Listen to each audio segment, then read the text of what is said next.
I never imagined the day would end in heartbreak and suspicion. My grandma Dorothy had been the backbone of our family. She was 84 when she passed. And though she'd lived a long life, her absence left an ache in my chest I couldn't describe. We gathered in her living room, where the smell of old books and lavender hung in the air. My Uncle Thomas, who always acted like he knew everything, stood up holding a single sheet of paper. My heart was pounding so hard I could hear it in my ears. Thomas cleared his throat and said, "Mom left everything to me. The house, the savings, all of it. She wanted to keep things simple." A wave of confusion and disbelief swept over me. Grandma had told me more than once she wanted me to have her house, because she knew how much I loved visiting. She even promised I could raise my future kids here one day. I looked around the room. My cousin Lila had tears welling up in her eyes, and Aunt Marlene kept staring down at her hands. Nobody spoke. I felt a sick swirl of sadness, betrayal, and frustration. How could this be right? I tried to clear my throat, but my voice cracked when I finally asked, "Are you sure there wasn't more?" Thomas shot me a cold look and folded the paper back into his pocket without answering. That night I sat in Grandma's old recliner and stared at the faded wallpaper.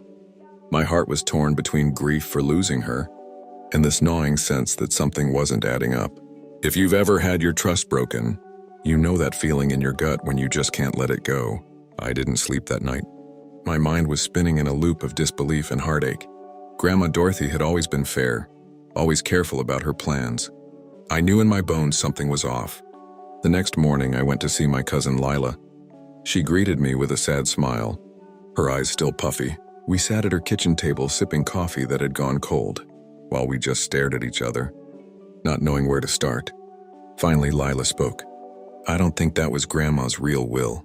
Her voice trembled with a mix of fear and determination. I felt a surge of relief that I wasn't alone, and then anger that Thomas might have manipulated all of us while we were grieving. "He didn't even let us see the document," I whispered, feeling my cheeks flush with frustration. "I think he's hiding something." I spent the rest of the day searching through Grandma's old files in her study. Every folder smelled like cedar and dust. My hands shook as I flipped through old tax papers and letters. I felt like an intruder in her private world. But I couldn't shake the feeling she would want me to find the truth. That night I lay in bed with a pounding heart. My sadness turned into determination. I thought about all the afternoons Grandma and I spent on the porch, her telling me about the importance of honesty and standing up for what was right. I knew she wouldn't want me to give up. By morning, my resolve was set. If Thomas was lying, I was going to prove it, no matter how painful it got. I spent the next week gathering every scrap of paperwork Grandma Dorothy had ever signed. My eyes burned from reading late into the night, and my heart wrestled between sadness and anger. I kept hearing her voice in my head, gently reminding me to trust my instincts. One afternoon, Lila called, her voice shaking. "I found something," she whispered. My pulse leapt. She came over clutching a small metal box that Grandma had hidden in her sewing cabinet. Inside was an envelope labeled, "Last Will and Testament," in Grandma's familiar looping handwriting. I felt a rush of relief and dread. My hands trembled as I pulled out the document and unfolded it carefully. My eyes darted over the lines, my heart racing faster with every word. The true will left Grandma's house and savings to me and Lila equally. Thomas wasn't even mentioned except for a modest keepsake. Shock turned to fury. He'd stood in front of all of us, acting devastated, when he'd been plotting to steal everything.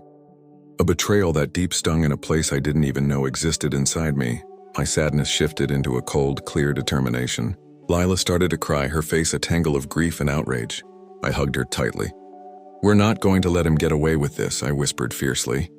In that moment, we weren't just cousins, we were allies. That night, I scanned the real will and emailed it to an estate lawyer I trusted. When I finally closed my laptop, my chest felt lighter. For the first time since Grandma passed, I felt hope. I knew this was just the beginning of the fight. But I also knew one thing. Thomas had underestimated me.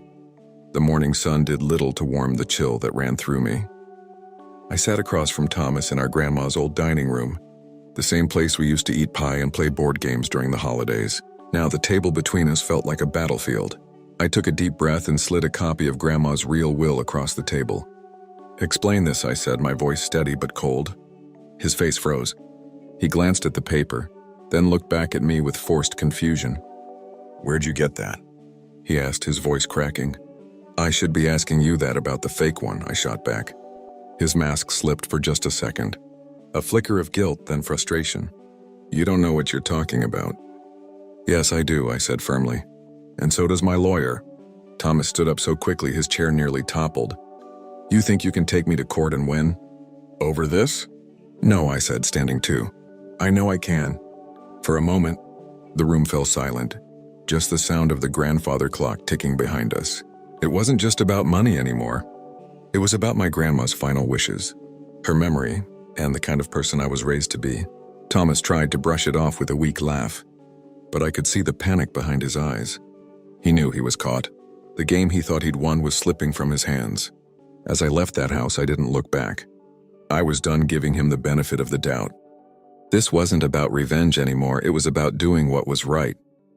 Walking into the courthouse that morning, I felt a mix of dread and determination. My hands were trembling, but not from fear, more like adrenaline. I kept thinking about Grandma, how she'd always told me to stand up for the truth no matter how messy it got. Thomas was already sitting across the aisle with his lawyer. He wouldn't look at me. He just kept fiddling with his phone, pretending he wasn't about to lose everything he'd tried to steal. When the judge called us forward, my heart hammered in my chest. But then my attorney, Ms. Lewis, calmly presented every piece of evidence, the real will, the dated signatures, Grandma's letters. Each fact was like a brick in a wall that Thomas couldn't climb over.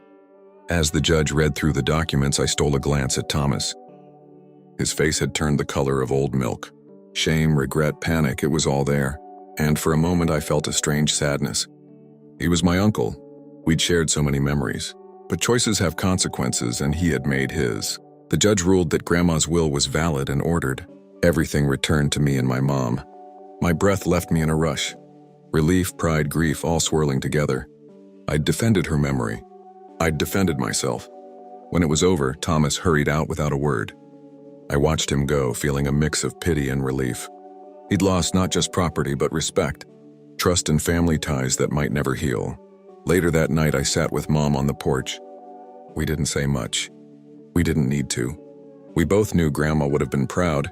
Sometimes doing the right thing cost you relationships you thought mattered, but integrity is worth the price.